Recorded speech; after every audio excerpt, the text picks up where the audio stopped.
So I've got myself some 110 strand cables for the single phase, and if this is right, it's 100% pure copper, means and it's rated for 24 amps, so it should be more than sufficient to handle the charging power for the charger. So I've remake or re-cable the charging core. So this charging core is about 4 meters in length, more than. And on top of that, I have got some extras donations from Sue. So it's a part of them which this is a part of them which I would coil up in a spool and make a plug here. So this would be the extension cord if I am in a situation where I need to how you say get a charge and I don't have what you call a socket nearby. So this is what I plan to do. I'll just I'll just put that plug, that cord there, the charging cord there, to this plug, and the other end of this would go into the plug, and this would act as a extension terminal. So this is what I plan to do. What I've done with the plug is I just simply use some silicone glue. It's all the way down. It's all the way down. It's all the way down. So the sides, the whole thing, it's all sitting in a pool of, and I've left it overnight, so it's more or less quite sturdy now. And I plan to rig up all this and have it prepared. I'm still waiting for the charger. Charger is not back yet. It should be on the way, and hopefully we'll see it soon, and we could test all these cablings. So as I am rewiring the plugs, so I've noticed that normally the press down screw would normally flare out the twisted wire here. So what I think I'm going to add in, I've actually tried it out, just to give you guys what it calls, maybe it might work for some of you, it might not, some of you might not even like it, but this is what I'll be doing. Take out a piece of brass, very thin brass foil. I have some of them from past samples that I've collected. So cut it to strip, roll it down to sort of a ferrule, and insert it in. So insert it into sort of like this, and when pressure is applied, hopefully it would not crimp down any what you call, flare out the wires.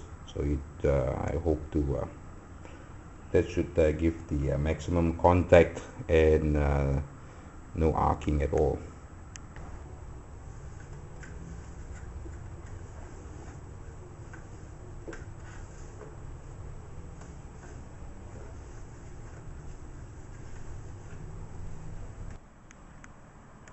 So when it's done, could use this as a home extender, but then again, with the cable size, it should be sufficient as the electric vehicle what do you call, the extension. So I could charge it anywhere. I just bring this along, so I could have about this is about 24 meters, more than 24 meters, and with this cord, this is about slightly more than 4, so I should be looking at about, I'm estimating at least 29 meters, close to 30 meters of cables. So that's my that's what I can do and I could find that's the distance I could have between the nearest plug to my car, which will be parked, so I could get some juice in as I run it around.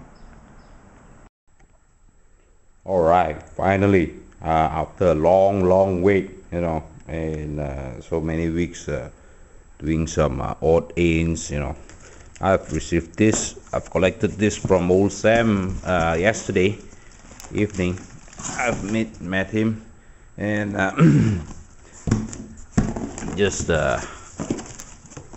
arrived in town about a couple of days ago.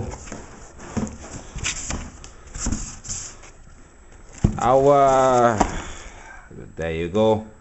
My TC charger has arrived finally, all the way from China. So the new charger, it's actually the same, 4 kilowatt. The only thing difference is the connectors. So the connectors should be in here, as I've specified. I've told the girl, which is much helpful with TC charger, to include the plug. Yeah, there you go. That's the plug, and 2 wires, means this is only an enable. 3, holy cow, 3 of them. I've already specified this is the enable type.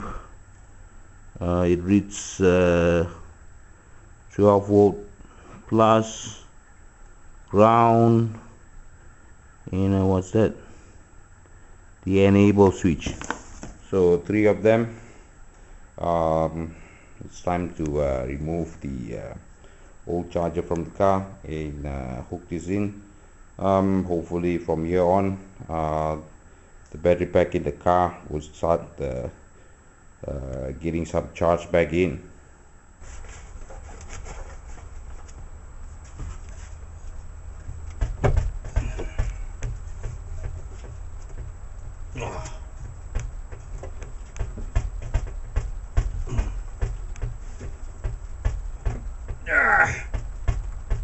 Wow.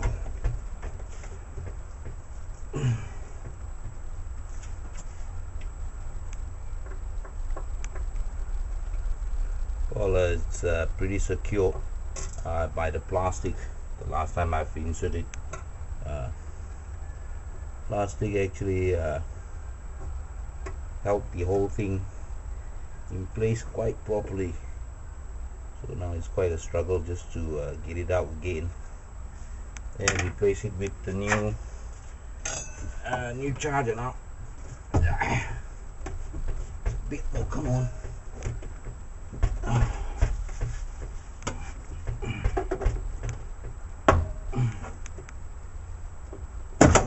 Okay.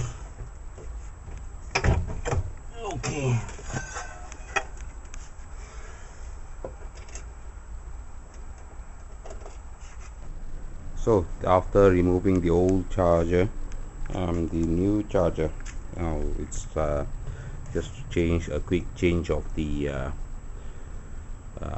charging terminals with the plugs, with the old plugs, so that could sort of get back into the sockets easily. So just a quick soldering process here. So after a short while of soldering and putting a few layers of stringer bolts, so there is this little connection, that is the charging terminal. So the only one left is just to pop this in back and tie up the input cables. Then we might see some action after that. Well, this is my idea to bottom balance the battery pack here. So what I got is actually I picked out the most inefficient and the most high consuming light bulb that I could find, which is actually the headlight. and I put 3 of them in series, so it in combined it could accept anything from 36. So the pack is not anything more than 36. So hopefully this could slowly help me bottom balance the whole pack. Let's see how it goes then. So you could see the pack voltage dropping to the target of 24.98 or around 25 volts. That's my target. So that's how it is.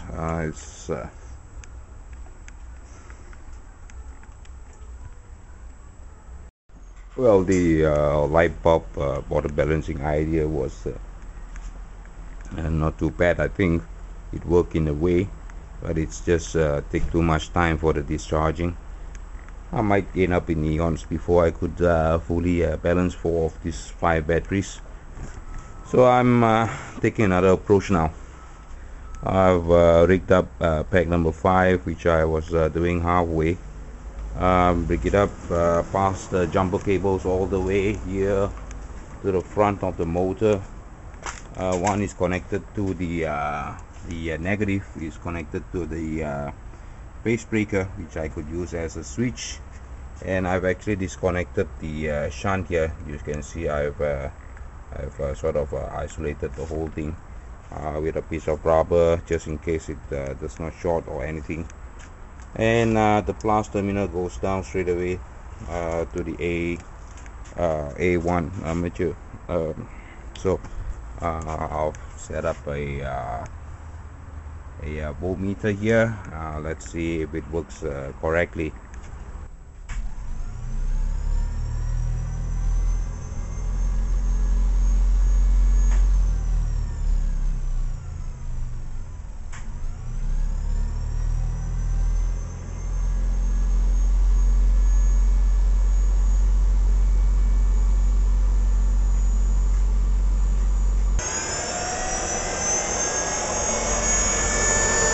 So you could see the amps, as the motor is turning, the voltage will slowly be consumed by running the motor, and it is much more faster than what I could do with the 3 headlight bulbs.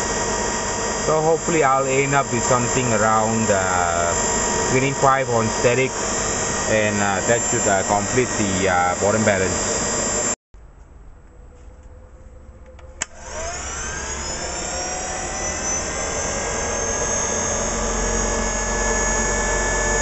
That's the sag voltage, and just to check it, it would be I will be doing it in pulse. So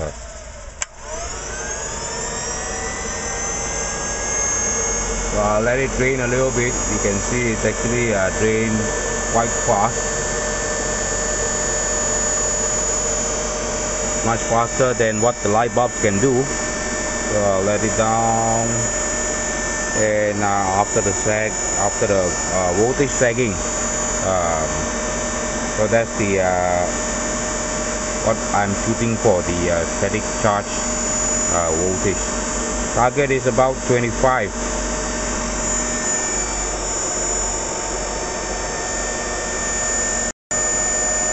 And also it's a good chance to walk around and just have a last or final checkup with the RPM meters. Well, RPM meter is working fine now. Well, this is to balance the battery pack number 1. So as you can see, I've left it down for a couple of minutes, and it's now bounced back to about 25. So I could just give it a few pulses, just to have until the top speed and just off it. Just give it a few pulses of power, so hopefully I could by then control it to about less than 0.2 volts of a difference. So this is how I'm doing it. It's almost done for pack number 1, and since I'm doing it, I'm going to spend some time here.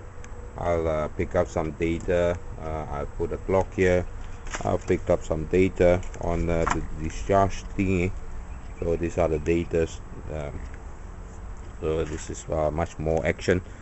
This is every 10 this is the data that I've collected every 10 seconds interval, the drop in voltage, so that way I could sort of draft a graph, have a good idea or fair idea where the what do you call the dreaded slope is, and not to pass that discharge curve where it starts to fall down very sharply. So we'll try to avoid that portion as far as possible. So as you can see, it's almost about, that's the same, or within 100 of a volt of pack number 3. Pack number 3 is 24.98, so this is 24, 25, so it might be about 25. So that should be as Jack say, good enough for government work. So there is 2 down and 2 more to go. Although you can see I'm now trying to do pack number 2, just to go through the whole thing again. My data I recorded earlier, it's about 27.15, now it's 27.16 at the front of the car with the extension, so it's within 100 of a volts. That is fair enough for me. So we'll go through this and very quickly, just to make a new draft on pack number 2 on the discharge thingy. So we'll run through all the way from once the voltage stabilizes, I'll take down a new set of data, intervals of every 10 seconds, and perhaps if when I have some time, I'll put it in Excel and see how it goes from there. So we'll start. It's quite a fast action once it gets started.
So once it reached about 23.06, I shut it down and let it bounce back a little bit.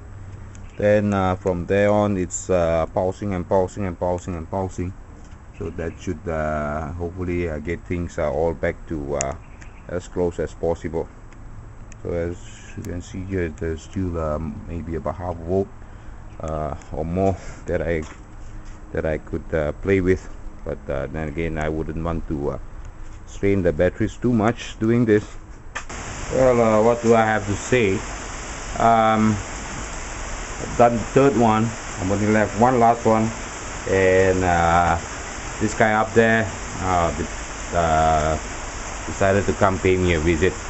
As you can see there, it's you know, my timing is all up and due.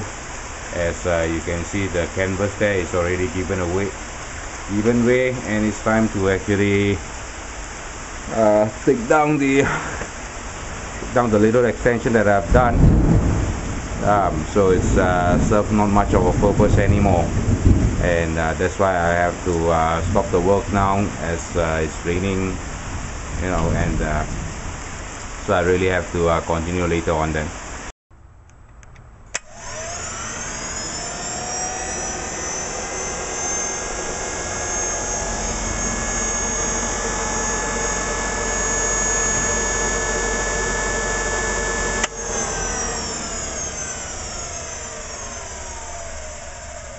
So let's look at the target and what we have here. So that's the target that I'm shooting for, 24 point, about 25. I'll go with 25. So it's quite okay here, and it's within the 100 of now it's 25. So that is less than 0.1 of a volt difference. So that pack is really done with the bottom charging, bottom balancing.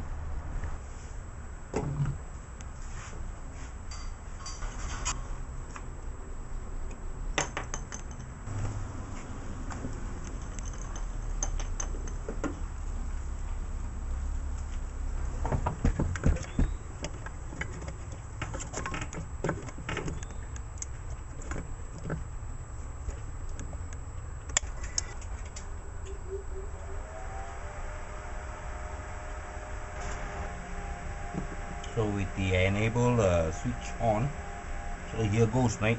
Finger crossed.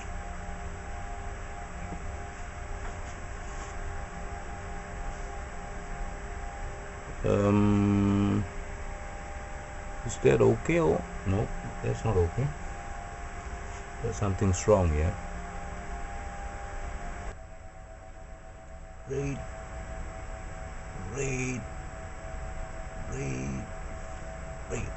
Okay, man. Finally, it's running now. So I'll monitor it via the front side, and I'll come back and check on it from time to time then. So from the front, I could see I've actually hooked the both the probes in the contactors. So what you will find is actually there is voltage climbing steadily, so means the charger is charging the battery pack, all should be well.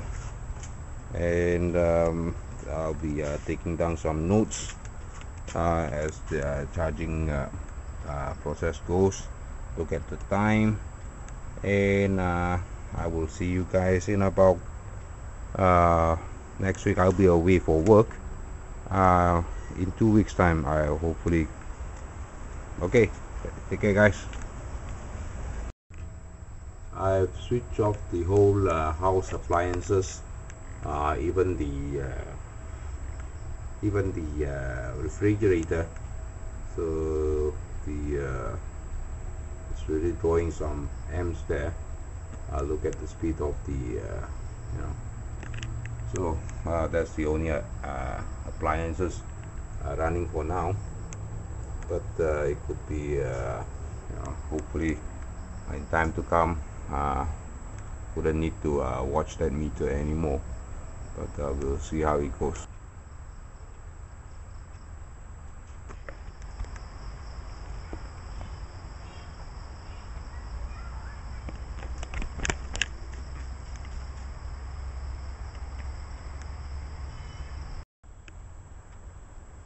It's almost 1 in the morning, so charging process still goes on, carry on.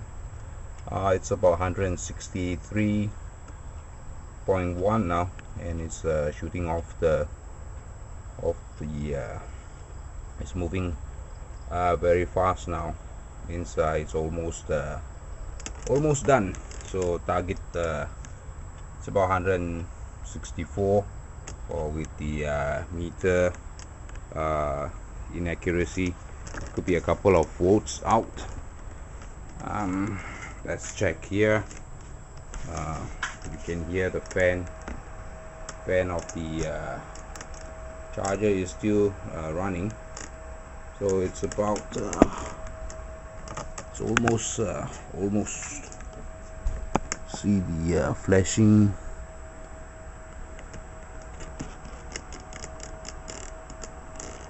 Yep, the flashing has just turned. It's 80% now, so it's the last couple of blinks before it automatic cuts off. So almost 6 hours since the charging started, and I just depleted the pack with the bottom balancing quite properly. So I think this would be about there. I think the indicator just turned green, meaning that it's automatic shut off. It took about more than 6 hours just now, so just check with the readings on. Time is 15 minutes past 1 in the morning. So the voltage from 160 something, 162, slowly went down back to it's slowly going down from 160 something to 159.3 now. So, and slowly just trickle down, means it's the charging has in and so that's the whole thing. After